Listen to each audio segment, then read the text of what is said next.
역대급 난방비 고지서가 도착하였습니다.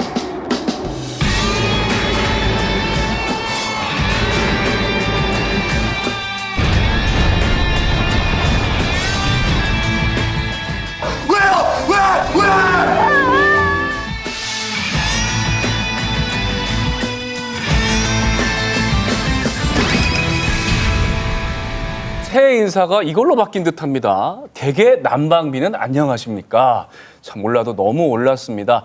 대체 왜 이렇게 오른 건지 지금부터 박영미 경제평론가와 파헤쳐 보도록 하겠습니다. 경제 전문가 귀대의 난방비는 안녕하십니까? 그럴 리가 없겠죠. 네. 제가 오늘 분노의 고지서 2장을 들고 왔습니다. 화가 나가지고 확 찢었어요? 찢을까 말까 간신히 연결이 돼 있는데 네.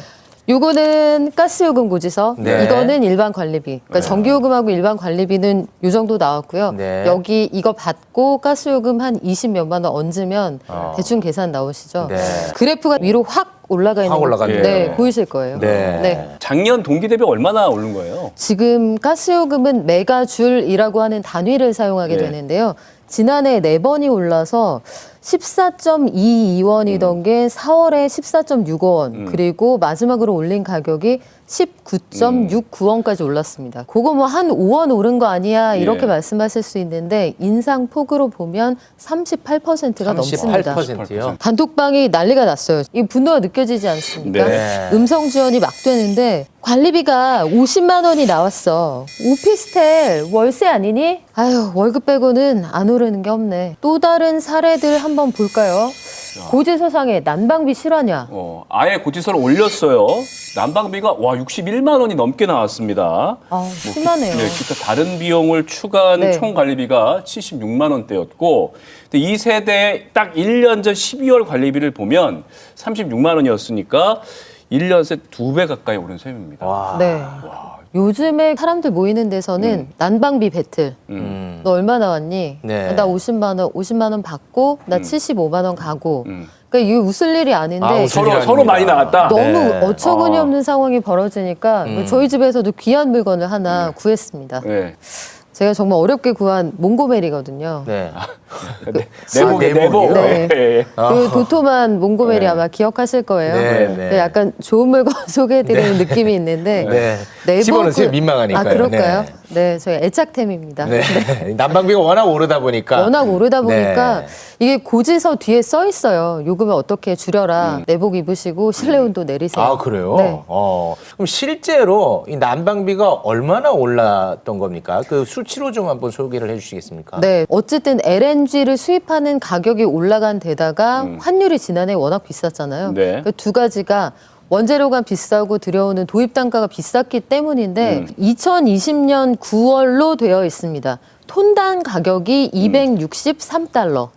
그런데 여기서 그래프가 무섭게 올라간다. 네. 2021년 8월만 해도 벌써 톤당 가격이 535달러까지 올라가죠. 네네. 이때는 왜 올랐느냐? 이때 이미 러시아 우크라이나가 싸움을 시작했어요. 그러면서 점차 올라간 거네요. 네, 그러니까 말싸움을 시작했던 그 시점이고요. 말싸움. 예. 실제로 전쟁이 일어날 수도 있어라는 첩보가 오간 게 연말입니다. 해서 가격이 확 뛰어 올라가죠. 네. 근데 진짜 전쟁 하겠어? 2022년 초에는 그래서 살짝 내려오는 게 보이는데 실제로 2월에 전쟁이 발발을 하고 달러값 오르고 국제 가격이 여기까지 올라갔잖아요. 네. 그런데 이 그래프 이후에 9월 상황이 되면 이 톤당 가격이 1,400불 위로 올라가게 됩니다.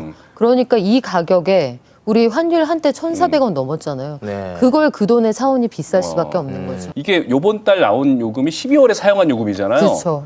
근데 앞으로 추이가 계속되지 않겠습니까? 그렇죠. 그래서 지금의 추이가 어느 정도인지를 단적으로 알 수 있는 자료를 하나 준비했어요. 예. 귀한 자료인데 눈 아닙니까, 눈? 눈이죠. 눈썹에 뭐 고드름이 맺혔어요. 눈썹에 고드름이 있는데 기시감 있는 제 눈입니다. 아, 본인 눈이에요? 네. 이틀 전에 체감온도 24도라고 했던 날 서울에서 찍은 사진인데요. 네, 네. 이거는 웃자고 보여드리는 사진이지만 실제로 1월에 이 정도의 최강 한파를 우리가 이겨내야 한다라면 2월 고지서는 지금 받아든 고지서보다 더 무서운 숫자가 적혀 있을 수 있다는 알겠습니다. 얘기죠. 그 본인이 직접 찍은 거예요? 이 안에 저 있네요. 네, 뭐 네네. 약간 뭐 싸이월드 감성 같기도 하고. 자, 지금 장난칠 때가 아닙니다. 장난칠 때 아닙니다. 이 환율이 1,400원대까지 올라갔다 지금 뭐 1,200원대로 떨어졌고 액화 천연가스 요즘 뭐 선물 시장에서 가격이 폭락했다 이런 얘기도 들리는데 왜 또 올라갈 수밖에 없는 거예요? 그러니까 쌀 때 그때 싼 값에 갖다 쓰면 좋잖아요. 네. 근데 그게 그렇지가 않습니다. LNG, 액화 천연가스는 장기간에 우리 국민들이 충분히 사용할 수 있는 양을 안정적으로 공급을 받아야 하기 때문에 어떤 방식으로 사오느냐, 선물로 사서 이 가격에 우리가 어느 정도 양을 사겠다 미리 계약을 해요. 그러면 여러분들이 지금 사용하시는 양은 우리가 비쌀 때 비싼 돈 주고 사왔다가 비축한 가스를 사용하시는 거고 네. 지금 국제 천연가스 가격 많이 떨어졌습니다. 네. 유럽이 온난화 때문에 많이 떨어졌지만 이 가격이 실제 우리 가스공사가 도입하는 단가에 반영되는 건 올해 여름쯤? 네. 그러니까 적어도 3개월에서 6개월의 시차가 있기 때문에 네. 이게 반영되는 거 하반기쯤인데 한 가지 더 짚어야 되는 건 네. 그게 떨어지건 말건 우리 요금 더 오를 거예요. 왜요? 올리기로 했거든요. 아니 수입 가격이 올라서 올린 것까지는 네. 이해하겠습니다. 그런데 왜 또 올리는 겁니까? 그동안 받지 않은 소위 가스공사가 미수금이라고 부르는 그 돈이 늘어나고 있기 때문인데요. 그러니까 미수금이 우리가 흔히 하는 뭐 적자 개념이라고 보면 될까요? 그렇죠. 한전은 적자라고 부르고요. 네. 한국가스공사는 미수금 이렇게 부르는데 네. 쉽게 말하면 원가 이하로 팔아서 국민들이 우리한테 외상으로 사갔다. 이런 얘기예요. 그러니까 받을 돈이 남아 있다는 건데 국민들한테 받을 돈이다. 그렇죠. 우리가 9조 원 지금 깔려 있다. 네, 네. 받아야 된다는 건데 2021년에 이 미수금 규모가 2조 원이 안 됩니다. 네. 1조 8천억 원. 2022년 1분기부터 국제 가격이 크게 올라가면서 원가 오르는데 이게 요금의 반영이 즉시 되지 않았기 때문에 가스공사의 미수금이 4조 5천억 원, 5조 7천억 원, 9조 원까지 올랐고요. 아마 올해 1분기 지나고 나면은 더 오를 수 있다라는 이야기를 하면서 올해 2, 3, 4분기에 나눠서 적어도 메가줄이라고 하는 단위당 최고 올린다고 치면 한 10원은 더 올려야 된다. 근데 제가 아까 작년에 5.47원 올렸다고 예. 말씀드렸거든요. 그러니까 2배 정도는 올려야 몇 년에 걸쳐서 지금 이 가스공사의 이 미수금이 해결이 된다. 이게 일단 가스공사의 주장입니다. 그러니까 미수금이 해결될 때까지는 가스요금 계속 올린다는 겁니까? 그렇죠. 그게 내년 얼마가 겨울이면 됐든. 진짜 부담스럽겠군요. 그렇습니다. 그래서 국제 시세가 얼마가 됐든 가스요금은 추가로 오를 가능성이 있다는 거라 국민들 입장에서는 목이 목이 맵니다. 네. 12월 달에 일단 난방비가 얼마나 왔어요? 113만 3천 한 7천 정도 나와요. 그래서 원래는 원래 한 뭐 40만 원, 50만 원이 나왔었는데요. 버선을 신고 살아요, 추워서. 오늘 여기다 잠방대도 뭐 이런 거라도 하나 따뜻한 거 해야죠. 네, 추워서 네. 죽겠어요, 지금. 네, 어리긴 진짜 추워서 죽을 뻔했어. 남 지원을 최대한 좀 될 수 있도록 방안을 찾아볼게요. 예. 정부는 겨울 취약계층 난방비 지원 확대를 위해 에너지 바우처 지원 확대와 가스공사의 가스요금 할인을 대폭 확대하기로 하였습니다. 또한 겨울철 난방 수요가 집중되는 점을 고려하여 국민 부담을 완화하기 위해 올해 1분기 요금을 동결하였습니다. 네, 지금 정부 당국에서 취약계층의 난방비 네.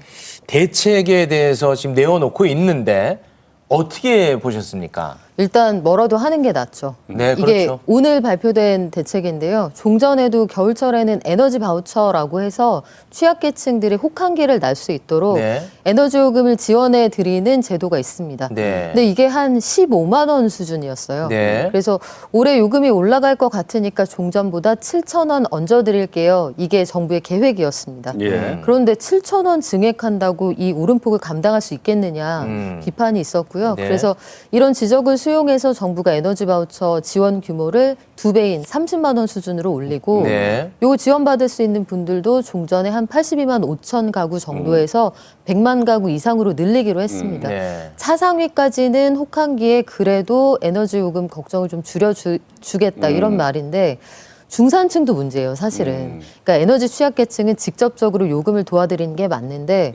중산층의 경우에는 공공요금 지출이 늘어나게 되면 소비가 줄어듭니다. 예. 작년 4분기가 역성장이었는데 1분기 이후에 우리 경기 좀 살아나려고 하면 여력이 있는 분들이 쓰셔야 되거든요. 네. 그러면 중산층을 지원할 수 있는 대책은 뭐냐?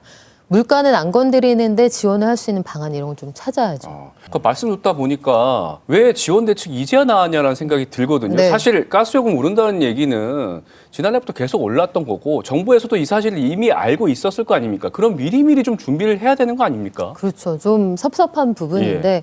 올라갈 것으로 예상을 했고 지난해 사실은 11월, 12월 생각보다는 그렇게 쉽지 않았단 말이에요. 그러면 추이가 좀 늦게 올 수도 있겠다 이렇게 좀 안심을 했던 것 같은데 전력 피크나 가스 피크가 1월 셋째 주 정도로 예상이 되었다라면 차근차근 좀 준비를 했으면 좋지 않았을까. 그러니까 정책을 들여다보는 분들이 아마 수요 예측이나 이런 것들을 좀 실패하신 게 아닌가 싶기도 하고 네. 에너지 바우처 이거 소액 증액할 때 분명히 현장에서 목소리들이 있었거든요. 네. 이거 가지고 충분하지 않다.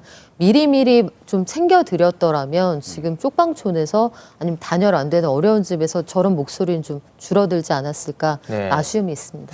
지금 난방비 관련해 가지고 좀 민심이 좋지 않잖아요. 네. 그러다 보니까 정치권에서는 너 때문이야, 너네 정권 때문이야 지금 난립니다. 관련해서는 다음 코너에서 이야기를 나눠보도록 하겠습니다. 내복 단단히 잘 입고 다니시기 바랍니다. 네, 고맙습니다. 그러겠습니다. 고맙습니다.